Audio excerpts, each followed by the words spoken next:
Today's chapter name is Acid, Base and Salt, Standard 9. Okay. ये chapter number 2 है आपके इसमें. So let us go. It is on page number 60.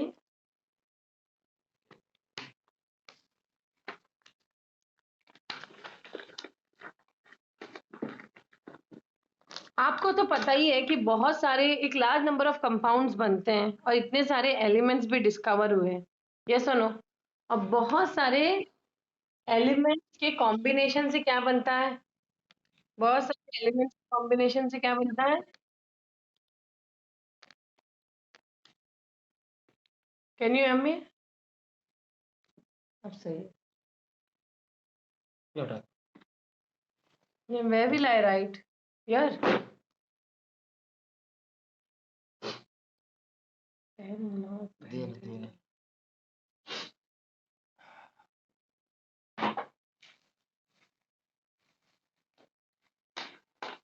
Let us write the chapter name. The chapter name is Acids, Base and Salts. Okay, can you hear me? Okay.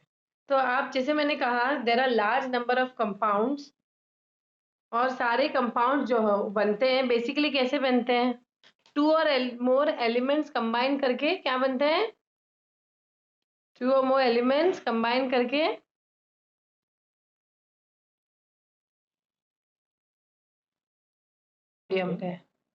okay, indicators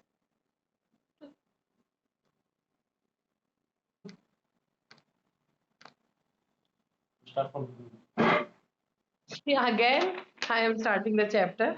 The chapter name is acid, base and salt. ठीक है, जैसे मैंने कहा बहुत सारे compounds बनते हैं और वो कंपाउंड्स क्या ऑब्वियसली कहाँ से? एलिमेंट के कॉम्बिनेशन से बनते हैं ना. एलिमेंट और एलिमेंट मिलके ही कंपाउंड बनाते हैं, राइट? तो ये सारे कंपाउंड्स हमें कहाँ से मिलते हैं या ये एलिमेंट्स हमें कहाँ से मिलते हैं? मिनरल रॉक से या प्लांट या एनिमल से. ठीक है, तो ये जो केमिकल कंपाउंड्स जो हैं उनके फिजिकल और केमिकल प्रॉपर्टीज अलग अलग होता है और उसी बेस पे उनको हम एसिड, बेस और सॉल्ट की कैटेगरी, यानी कि सिंपल लैंग्वेज में अगर मैं कहूँ जितने कंपाउंड्स अभी जो बने हैं उनको हम 3 जगह कैटेगराइज कर सकते हैं, एसिड, बेस एंड सॉल्ट. और कोई भी कंपाउंड एसिड, बेस या सॉल्ट है या नहीं जानने के लिए हम क्या यूज करते हैं? इंडिकेटर्स. क्या यूज करते हैं? इंडिकेटर्स. क्या क्या यूज करते हैं बेटा?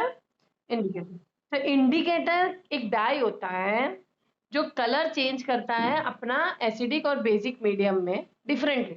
मतलब फॉर एग्जांपल ये एक इंडिकेटर है फिनोल्फ्थेलिन. ठीक है, फिनोल्फ्थेलिन एक क्या है? केमिकल इंडिकेटर है, यानी कि ये केमिकल सब्सटेंस से बनाया है, लेकिन कुछ इंडिकेटर्स नेचुरल भी होता है. ओके, जैसे कि लिटमस वगैरह. लिटमस जो एक्सट्रैक्ट होता है वो लीचन से एक्सट्रैक्ट होता है. देखो जैसे मैंने कहा इंडिकेटर्स 2 टाइप के होते हैं. कैसे? नेचुरल और मैन मेड कह सकती हो या केमिकल सब्सटेंस भी कह सकती हो. सिंपल लैंग्वेज में आप कह सकती हो कि इंडिकेटर्स 2 टाइप के होते हैं, नेचुरल और मैन मेड. तो नेचुरल क्या होगा? ये वाले जैसे हल्दी है, जैसे ये लिचन है और ये जैसे अनियन है. ये अनियन तो ऑल्फैक्टरी इंडिकेटर है और लिटमस तो कलर चेंज करता है. जैसे लिटमस से ही इन लोग क्या करते हैं? पेपर बनाते हैं. 2 टाइप के पेपर बनाते हैं, ब्लू लिटमस पेपर और रेड लिटमस पेपर. ठीक है, यहाँ पे आप लोगों को मेन चीज याद रखना है कि एसिड में अगर ये लिटमस पेपर डालेंगे ब्लू या रेड लिटमस तो कौन सा कलर चेंज करता है, और बेस में अगर ये लिटमस पेपर ब्लू या रेड डालेंगे तो कौन सा कलर चेंज करता है. ठीक है, वेरी वेरी इंपॉर्टेंट. बच्चे यहाँ पे कंफ्यूज होते हैं, लेकिन मैं एक शॉर्ट ट्रिक बताती हूँ आपको. देखो सबसे पहले बात तो नेचुरल में कौन कौन से इंडिकेटर्स आते हैं बताओ. अगेन लिचन है, अनियन है, हल्दी है. और मैन मेड में या केमिकल सब्सटेंस जो है जो ह्यूमन ने बनाया है उस टाइप के इंडिकेटर्स फिनोल्फ्थेलिन है, मिथाइल ऑरेंज, ये फेमस है. ओके, और ज्यादातर लैब में आपको क्या क्या दिखेंगे? फिनोल्फ्थेलिन, मिथाइल ऑरेंज और लिटमस. ये 3 चीजें लैब में यूज की जाती है, जिनमें से ये दोनों क्या है? केमिकल इंडिकेटर या मैन मेड इंडिकेटर्स है और ये नेचुरल इंडिकेटर है. ठीक है, ओके। अब हमें क्या जानना है, हमें मेन जानना है इनके कलर चेंज। कलर चेंज यानी कि अगर मैं रेड लिटमस पेपर अगर मैं एसिड में डालूं तो रेड लिटमस पेपर एसिड में डालूंगी तो कौन सा कलर शो करेगा? कुछ नहीं कलर शो करेगा, क्योंकि वो रेड ही रहेगा। लेकिन अगर मैं ब्लू लिटमस पेपर एसिड में डालूं तो कौन सा कलर शो करेगा? रेड। तो ये सबसे इंपॉर्टेंट वाला याद रखना है आपको। देखो, एसिड क्या होता है? खतरे की घंटी। खतरे की घंटी हमेशा हम रेड कलर से दिखाते हैं, ऐसे याद रखना।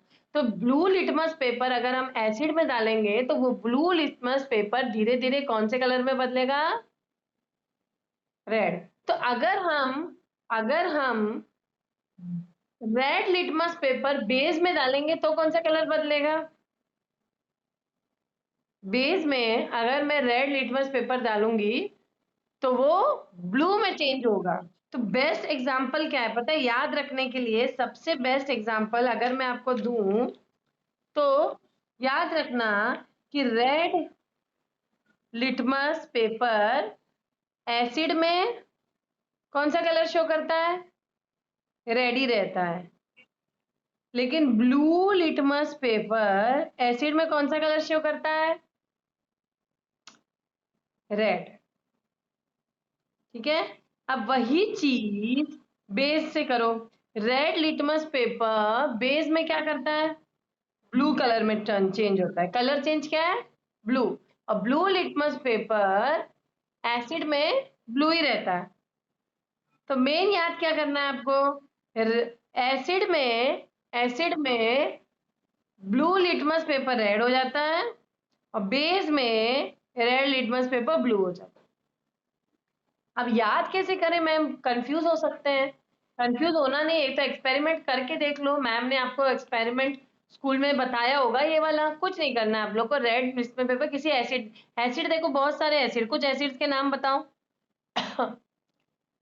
अब क्योंकि एसिड की बात हो रही है मैं इसको आगे डिस्कस करूंगी कि एसिड भी नेचुरल भी होते हैं और ऑर्गेनिक मतलब जिसको कहते हैं, या मैन मेड भी होते हैं, या लैब वाले एसिड भी होते हैं। तो कुछ एसिड के नाम जैसे HCl HNO3, उनमें अगर हम ब्लू लिटमस पेपर डालेंगे वो रेड कलर में बदलेगा। और रेड खतरे की घंटी है, ऐसे याद रखना। और बी से बेस याद रखना और बी से ब्लू याद रखना। ठीक है? कैसे? बेस में रेड लिटमस पेपर ब्लू होता है, तो बेस में red litmus paper blue colour turn होता है। ब्लू ब्लू ही रहता है। तो इस तरह आप लोग याद रख सकते हो। एसिड के लिए रेड कलर में टर्न होता है ब्लू लिटमस पेपर, और बेस में red litmus paper blue colour में टर्न होता है। ठीक है? बी से बेस, बी से ब्लू, ऐसे याद रखना। आर से रेड की खतरे की घंटी। तो मिथाइल ऑरेंज कौन सा कलर चेंज करता है? ये तो बात हुई लिटमस की। अगर हमें मिथाइल ऑरेंज करना है, मिथाइल ऑरेंज का क्या कलर होता है? एसिड में अलग होता है, बेस में अलग। एसिड में मिथाइल ऑरेंज का कलर कौन सा होता है?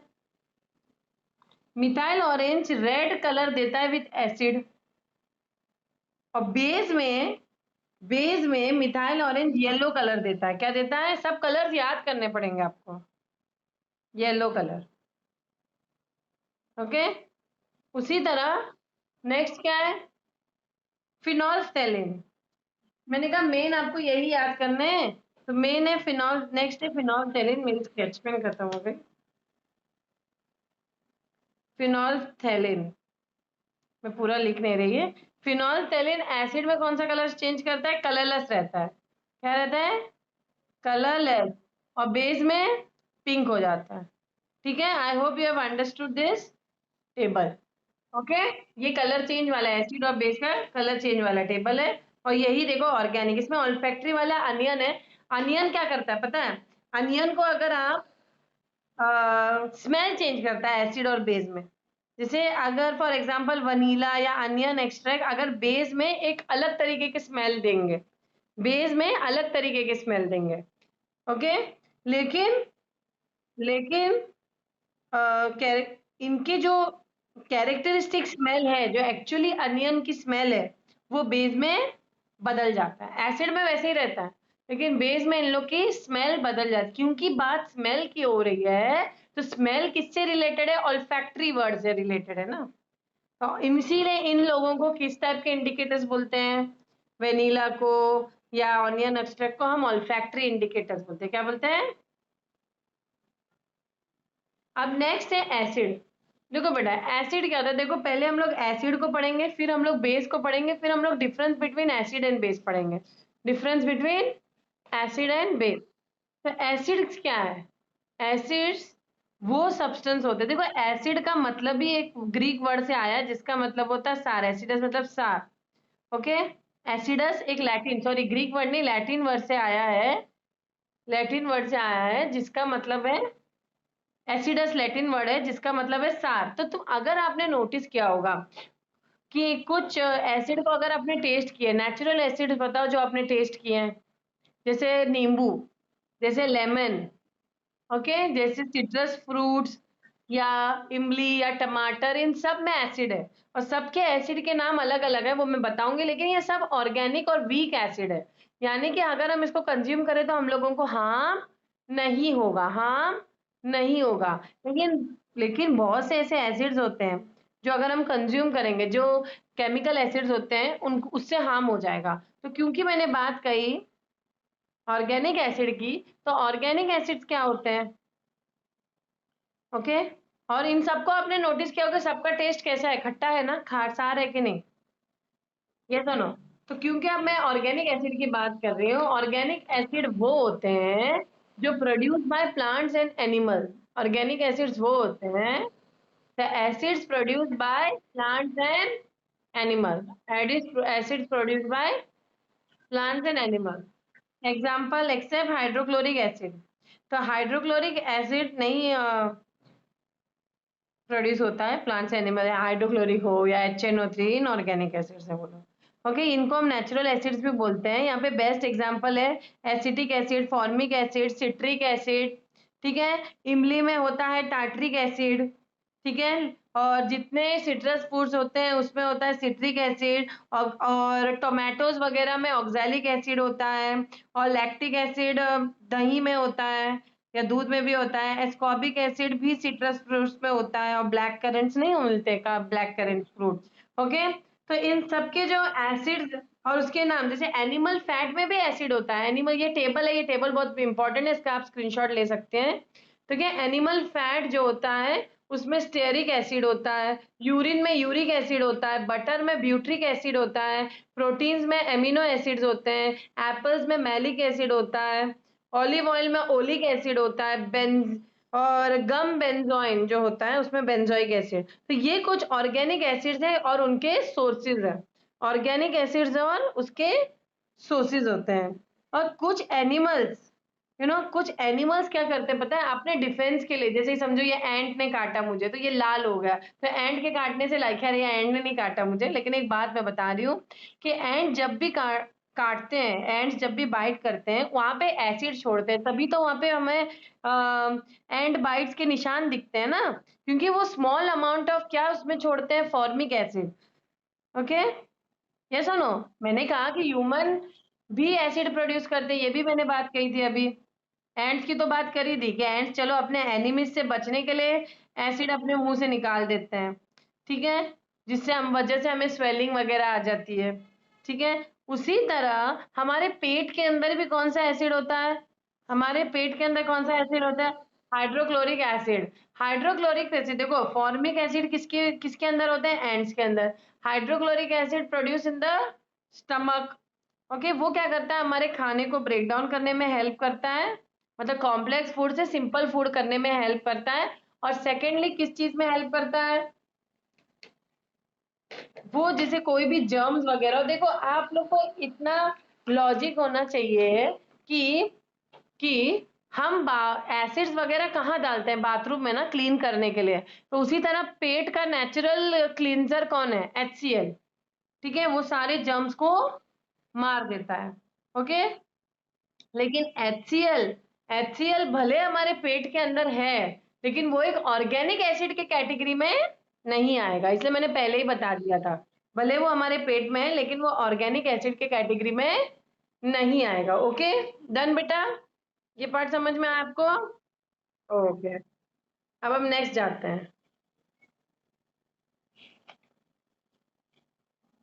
अब क्योंकि मैंने ऑर्गेनिक एसिड डिस्कस किया है, अब मैं डिस्कस करूंगी इनऑर्गेनिक एसिड। इनऑर्गेनिक एसिड को हम मिनरल एसिड भी बोलते हैं। क्यों मिनरल एसिड बोलते हैं? पहली बात तो ऑर्गेनिक एसिड उसको बोलते हैं जो हम प्लांट्स और एनिमल्स में मिले, राइट। लेकिन ये इनऑर्गेनिक एसिड वो होते हैं जो अर्थ क्रस्ट में मिले। अर्थ क्रस्ट में जैसे मिनरल्स जो होते हैं मिलते हैं ना, तो मिनरल्स जैसे कि हाइड्रोजन, ये जो जैसे कि हमारे कोई भी मिनरल्स हैं, मिनरल्स तो आप जानते होंगे, कोई भी मिनरल बताओ, कैल्शियम और नाइट्रोजन, ऑक्सीजन, सब ये मिला के एक पर्टिकुलर एसिड बना लेते हैं लोग आपस में। तो ये नॉन लिविंग थिंग्स में ज्यादा मिलते हैं, लिविंग थिंग्स में नहीं मिलते हैं। इसीलिए उनको मैन मेड एसिड्स भी बोलते हैं। क्या बोलते हैं? इनऑर्गेनिक एसिड्स को हम मिनरल एसिड भी बोलते हैं और मैन मेड एसिड्स भी बोलते हैं। तो द 3 इंपॉर्टेंट मिनरल एसिड्स कौन कौन से हैं? Hydrochloric acid, sulphuric acid and nitric acid. इन तीनों के फॉर्मूलाज यहाँ पे दिए हैं। ओके, हाइड्रोक्लोरिक एसिड, और ये बहुत स्ट्रॉन्ग एसिड है। एसिड्स को हम 2 कैटेगरी में डिवाइड करते हैं, स्ट्रॉन्ग और वीक। तो HCl है, ये सल्फ्यूरिक एसिड है, ये नाइट्रिक एसिड, ये स्ट्रॉन्ग की कैटेगरी में आता है। लेकिन कार्बोनिक एसिड वीक के कैटेगरी में आता है। ये वीक एसिड है। ओके, ये वीक एसिड है। और रही बात जितने भी ऑर्गेनिक के, वो तो वीक ही है, तभी तो हम खा पा रहे हैं उनको ना। लेकिन इनऑर्गेनिक में ये सारे स्ट्रॉन्ग है, स्ट्रॉन्ग एसिड्स हैं। उनमें से अगर आपको इनऑर्गेनिक में कोई वीक एसिड पूछेंगे तो कार्बोनिक एसिड लिख देना। ओके, अब सबके यूजेस भी आपको थोड़ा बहुत पता होना चाहिए, ठीक है। तो जो भी ये कॉन्सेंट्रेटेड एसिड्स हैं, ये बहुत डेंजरस होते हैं, हमारे कपड़े भी जला सकते हैं। जब हम लैब में, केमिस्ट्री लैब में जाते थे, तो हम लोगों को मैम अक्सर जो है जब भी कॉन्सेंट्रेटेड HCl, वैसे तो ज्यादातर के मैम लोग डाइल्यूट HCl देती है, डाइल्यूट यानी कि इसी HCl में थोड़ा सा पानी मिला देती है ताकि वो कॉन्सेंट्रेटेड ना रहे।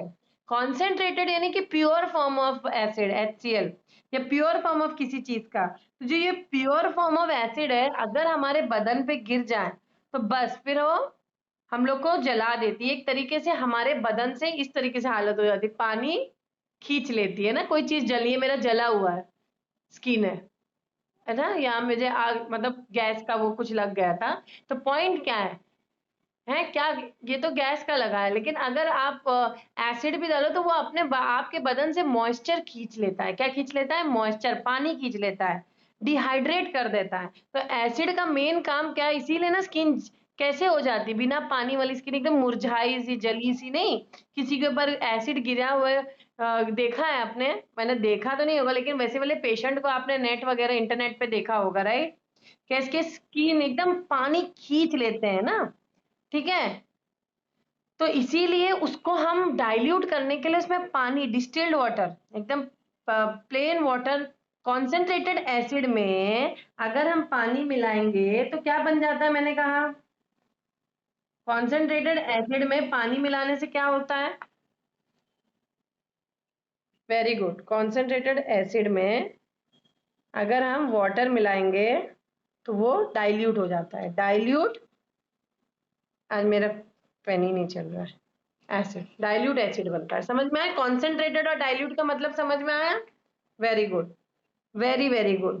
तो यहाँ पे कुछ लिस्ट भी दिए, प्लीज उनको पढ़ लेना, उनके फॉर्मूला जरूर याद करना, ठीक है, वेरी इंपॉर्टेंट। अब ये जितने एसिड्स हैं, ये मिनरल एसिड्स जो हैं, क्योंकि ये मिनरल से बनते हैं, हाइड्रोजन, नाइट्रोजन, ये सारे मिनरल्स ही तो हैं, ठीक है। फॉस्फोरस, सल्फर, सल्फ्यूरिक, देखो ये सल्फ्यूरिक एसिड, सल्फर होता है इसमें।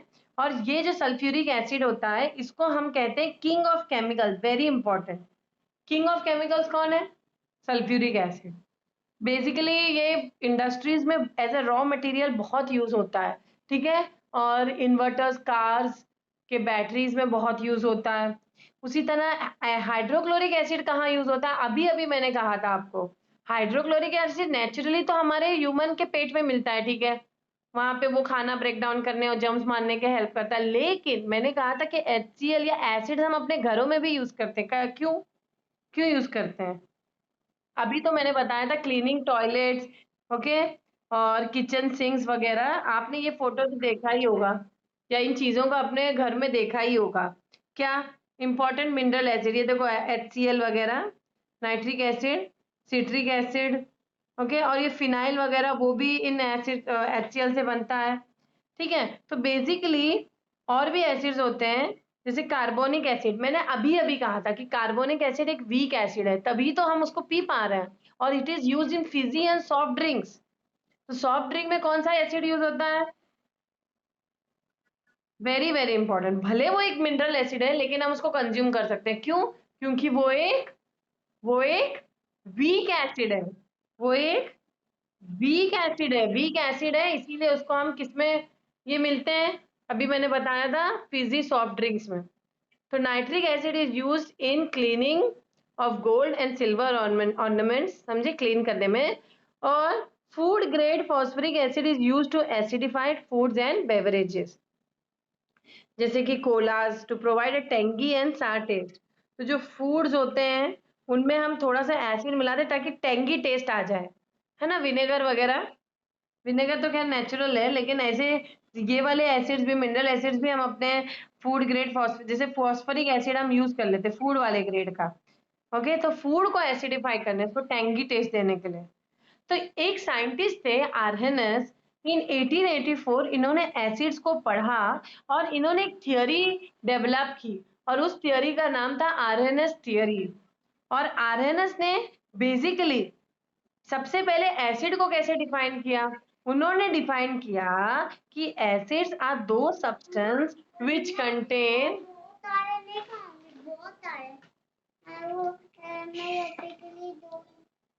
okay, acids are those substances which contain hydrogen, and when these are dissolved in water release hydrogen ion in the solution। Simple language में कोई भी एसिड देख लो, सब में हाइड्रोजन है या नहीं है? है। पक्की बात है ना, कंफर्म है? तो उन्होंने वैसे डिफाइन किया। एक्चुअली इसका डेफिनेशन आगे चल के और भी अलग अलग डेफिनेशंस बने, लेकिन सबसे पहले आर्हेनस ने ये डेफिनेशन दिया, ठीक है। और उन्होंने क्या कहा कि जब इस HCl को हम पानी में मिला देते हैं तो वो क्या करते हैं? H+ आयन देते हैं, आयन देते हैं ना, H+ और Cl- आयन। सिंपल। तो जितना कॉन्सेंट्रेशन ऑफ हाइड्रोजन आयन होगा इन द सॉल्यूशन, उतना स्ट्रॉन्गर एसिड होगा। जितना H+ ये रिलीज करेगा, या जितना H इसके पास होगा उतना वो रिलीज करेगा, और जितना वो रिलीज करेगा वो उतना ही एसिडिक कैरेक्टर शो करेगा, उतना ज्यादा एसिडिटी शो करेगा। ओके, तो larger the concentration of hydrogen ion in the solution stronger will be the acid. यानी कि जो एसिड सबसे ज्यादा हाइड्रोजन आयंस रिलीज करे पानी के साथ, पानी में ये ब्रेक डाउन हो जाते हैं H+ और Cl-, ठीक है। तो इसीलिए आप लोग को इसका प्रॉपरली डेफिनेशन पढ़ लेना, ये टेबल का स्क्रीनशॉट ले लेना, ये जरूर बनाना। ओके, ये एग्जांपल लिख लीजिए कि कैसे हाइड्रोक्लोरिक एसिड इज, ये डिसोसिएशन प्रोसेस हो रहा है ना। What do you mean by dissociation? Dissociate होना यानी कि क्या? एक जो कंपाउंड अपने पर्टिकुलर एक्वियस स्टेट में, या तो आप इलेक्ट्रोलिसिस करके डिसोसिएट हो सकता है, या कोई हीट करके, जो भी है। तो ये डिसोसिएशन यानी कि एक रिएक्टेंट दो प्रोडक्ट्स में डिसोसिएट हो रहा है, अलग हो रहे हैं अपने अपने पर्टिकुलर आयंस में। Okay, okay. अब जैसे कि मैंने प्रीवियस टॉपिक में ये टॉपिक डिस्कस ही किया था, क्या? Strong acids and weak acid.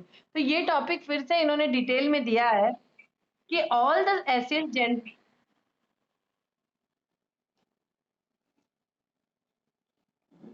अब ठीक है।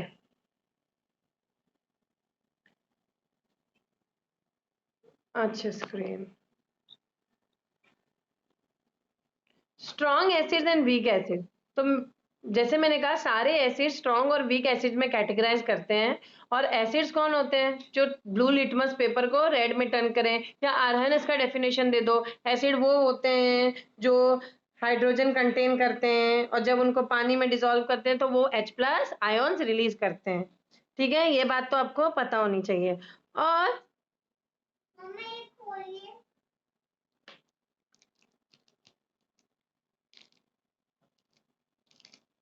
जितने ऑर्गेनिक एसिड्स होते हैं, मैंने क्या कहा, वो वीक एसिड्स होते हैं, लेकिन जितने ये इनऑर्गेनिक एसिड्स होते हैं वो स्ट्रॉन्ग होते हैं, एक्सेप्शन ऑफ कार्बोनिक एसिड, जो किसमें यूज हो रहा था?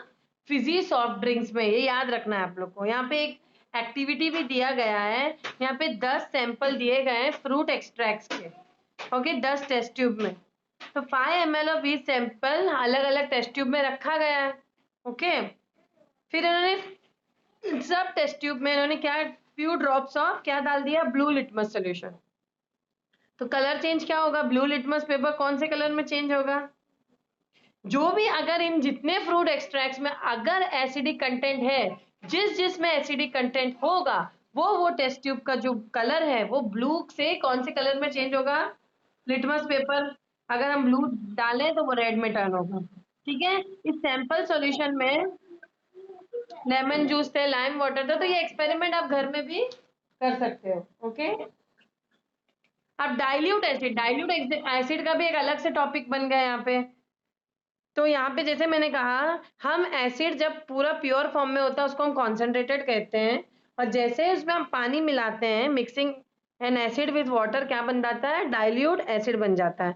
दिस प्रोसेस हाईली एक्सोथर्मिक होता है, क्योंकि जैसे ही मिलाते बहुत हीट रिलीज होती है, बहुत हीट रिलीज होती है। और द प्रोसेस ऑफ डाइल्यूशन धीरे धीरे करना चाहिए। जैसे अगर मेरे पास ये टेस्ट ट्यूब है, समझो ये टेस्ट ट्यूब है और इसमें एसिड है, देखो रेड कलर एसिड लग भी रहा है, अगर मुझे इसमें पानी मिलाना तो एकदम से नहीं मिलाना चाहिए, धीरे धीरे धीरे धीरे धीरे पानी मिलाना चाहिए। ओके धीरे धीरे धीरे धीरे आपको पानी मिलाना चाहिए, वेरी वेरी इंपॉर्टेंट, क्योंकि एक्सप्लोजन भी हो सकता है, क्योंकि मैंने कहा ये प्रोसेस कैसा है, एक्सोथर्मिक प्रोसेस है। अब एक्सोथर्मिक तो बहुत हीट रिलीज हो रही है, और ज्यादा हीट रिलीज होगी तो ज्यादा मतलब स्प्लैश हो सकता है, हमारे कपड़े वपड़े पे एक्सप्लोजन भी हो सकता है। तो you have to be careful, specially अगर आप लैब वगैरह में देखो, ये लैब में इसने एकदम से मिला लिया, इसके चेहरे पे स्प्लैश होगा। yes or no, do not add water to an acid but add acid to water, यानी कि कभी भी एसिड में पानी मत डालो, क्या करो, मतलब सॉरी, कभी भी पानी एसिड में मत डालो बल्कि एसिड पानी में डालो। कभी भी पानी को एसिड में मत डालो, कभी भी पानी को एसिड में मत डालो, एक्सप्लोजन हो सकता है। एसिड को धीरे धीरे धीरे करके पानी में डालो। ओके तब जाके डाइल्यूट सोल्यूशन बनाओ। ठीक है, ये की पॉइंट है, please remember, very very very very important. अब चलो हम लोग प्रॉपर्टीज ऑफ एसिड डिस्कस करते हैं। मैंने कहा इसका एक पेक्यूलर टेस्ट होता है, तो सबसे पहले हम एसिड का टेस्ट ही डिस्कस करेंगे कि एसिड का टेस्ट कैसा होता है। एसिड इज सार इन टेस्ट, खट्टा होता है ना, थोड़ा सा हल्का सा। और litmus paper asset turns blue, litmus red, ये भी हम लोग ने डिस्कस किया था। मिथाइल ऑरेंज में क्या मैंने कहा था, मैंने पूरा टेबल बनाया था आपको। मिथाइल ऑरेंज में एसिड कौन सा कलर टर्न होता है, रेड कलर, और बेस में वो येलो कलर रहता है। तो हम एसिड की बात कर रहे हैं। फिनोल्फथालीन कलरलेस होता है, एसिड में फिनोल्फथालीन कलरलेस होता है। ओके और मिथाइल ऑरेंज है येलो का, वेरी इंपॉर्टेंट, वो टेबल आपको बनाना है। I hope you have taken the screenshot, इसका स्क्रीनशॉट ले लीजिए, ये काम आएगा आपको। ओके यहाँ पे एसिड्स को हम ज्यादा करके यहाँ पे दिया है फैक्ट फाइल कि एसिड्स को हम किन कंटेनर में स्टोर करते हैं। हम ग्लास या सेरेमिक कंटेनर्स में स्टोर करते हैं। क्यों, क्योंकि एसिड जो है अगर मेटेलिक कंटेनर में स्टोर होंगे तो वो उससे रिएक्ट करने लगेंगे, और ग्लास या सेरेमिक्स में वो रिएक्ट नहीं करते हैं। ठीक है, वेरी इंपॉर्टेंट। तो हमेशा एसिड को घर में भी, कोई भी एसिड है, हम बाथरूम क्लीन करने के लिए एसिड लाते हैं मार्केट से, तो एकदम बच्चों से दूर रखा जाता है, उसको सेफ जगह पे रखा जाता है, सेफ्टी कैबिनेट्स में रखा जाता है। ओके और ये cabinets cool and dry place होना चाहिए, वरना वो एक्सप्लोजन कर सकता है। ओके और एक फायर एक्सटिंग्विशर, अगर आपके घर में बहुत एसिड है तो यहाँ पे फायर एक्सटिंग्विशर भी होना जरूरी होना चाहिए, एसिड लोकेट अगर बहुत लार्ज स्केल में हो तो। ठीक है, वेरी वेरी इंपॉर्टेंट, क्योंकि मेरे यहाँ पे कर्नल, यहाँ पे जहाँ मैं पढ़ा रही हूँ उसके थोड़े दूर पे एक घर में ये एक्सप्लोजन हो चुका था। उनके घर में शायद वो नेल पेंट वाला क्या क्या कहते हैं उसको, वो कुछ सॉल्यूशन था, एसिडिक सॉल्यूशन रखे थे, उन लोग घर से काम करते थे। तो एक दिन क्या हुआ, वो गैस जला रहे थे तो पता नहीं इतना बड़ा एक्सप्लोजन हुआ, उनके घर में 6 मेंबर थे और 6 जल गए। और क्या बताएं, आगे चल के बेचारे सब मतलब वो ठीक भी नहीं हो पाए और मर भी गए, है ना। तो बहुत भयानक, उसमें से एक आध लोग, मतलब एक ही फैमिली मेंबर, एक ही घर के फैमिली मेंबर्स थे। तो इसीलिए प्लीज एसिड के साथ बहुत बहुत कॉशियसली उसको हैंडल विथ केयर किया जाता है। ओके तो जैसे मैंने कहा उसको मेटेलिक कंटेनर में नहीं रखते हैं। मेटेलिक कंटेनर में क्यों नहीं रखते हैं? क्योंकि एसिड जो है, मैंने कहा मेटल के साथ रिएक्ट करके क्या बनाता है? Salt and hydrogen gas. क्या बनाता है? Salt and hydrogen gas. क्योंकि इसको अगर मैं सिंपल लैंग्वेज में लिखूं, कोई भी मेटल ले लो एम, वो एसिड के साथ रिएक्ट करके क्या बनाता है? सॉल्ट प्लस H2 गैस जरूर जाएगा। ठीक है, तो आप सारे इक्वेशन में ये डाल दो, कोई भी मेटल, मैंने मेटल तो बताया ना क्या होता है। तो मेटल्स तो आप लोग को, आई होप सो, कौन कौन से मेटल नाम बताइए? जिंक है, मैग्नीशियम है, सोडियम है। ठीक है, इनको आप कोई भी एसिड से रिएक्ट करो, HCl, तो वो उसके रिस्पेक्टिव सॉल्ट में, सॉल्ट क्या होता है? सॉल्ट वो होते हैं जिसमें एक पॉजिटिव और नेगेटिव आयन जरूर हो। तो Zn और Cl माइनस आयन मिलके एक सॉल्ट बनता है, जिंक क्लोराइड, और हाइड्रोजन गैस लिबरेट होता है। यही चीज आप बाकी मेटल्स के साथ भी, अगर आप और बाकी एसिड के साथ भी करिए, वही रिजल्ट आ जाएगा। Zn और SO4 मिलके जिंक सल्फेट बनाएंगे अगर H2SO4 एसिड ले जिंक के साथ, और हाइड्रोजन गैस जरूर रिलीज होगा। तो आप क्या करिए पता है? Best way to understand is, क्या करना है? हाइड्रोजन गैस पहले रिलीज कर दो। दो टीचर ने समझो ये स्केलेटल इक्वेशन या ये इक्वेशन आपको दे दिया, Zn और HCl। तो पहले क्या करो? आपको पता है मेटल और HCl रिएक्ट करने में हाइड्रोजन गैस रिलीज कर देना, बचे हुए चीज को जोड़ देना Zn से। और वैलेंसीज तो पता ही है आपको, Zn की वैलेंसी 2 होती है, तो उसकी वैलेंसी इसके साथ चली गई, और Cl की 1, तो ZnCl2। समझ में आया कि नहीं? Zn की वैलेंसी 2 होती है, Cl की वैलेंसी 1 होती है, इसकी वैलेंसी इसके साथ, इसके वैलेंसी इसके साथ, बना क्या? ZnCl2। ऐसे ना, उसी तरह Zn और H2SO4। तो सबसे पहला काम मैंने क्या कहा? H2 को अलग कर दो, बचा क्या? Zn और SO4, दो बन गया। उसी तरह मैग्नीशियम और HCl में पहले H2 को अलग कर दो, भले एक H हो तब भी H2, क्योंकि H अलग अकेला नहीं रहता है, मॉलिक्यूलर फॉर्म में रहता है। तो H2 को अलग कर दिया, फिर किसको जोड़ना है आपको? Mg और Cl को, बस। अब Mg की वैलेंसी 2 होती है, इसलिए MgCl2। यहाँ पे अगर Na होता तो NaCl बनता। ठीक है, क्योंकि Na की वैलेंसी 1 होती है। ठीक है, और एक कैरेक्टरिस्टिक चीज मैं बताना चाहती हूँ, ये जो हाइड्रोजन गैस जो इवॉल्व होता है, वो एक पॉप साउंड से भी इवॉल्व होता है, Burns with a pop sound. कैसा? जब भी लैब में पॉप साउंड सुनाई दे तो समझ लेना कि हाइड्रोजन गैस प्रोड्यूस हो गया। ओके, और सारे मेटल्स, ऑलमोस्ट सारे मेटल्स हाइड्रोजन गैस लिबरेट करते हैं। Okay, with dilute mineral acid, dilute use करना है आपको, कॉन्सेंट्रेटेड नहीं। लैब में तो आप कर भी नहीं सकती हो एक्सपेरिमेंट अगर कॉन्सेंट्रेटेड लो, इसीलिए डाइल्यूट लेना है आपको। Okay, okay, almost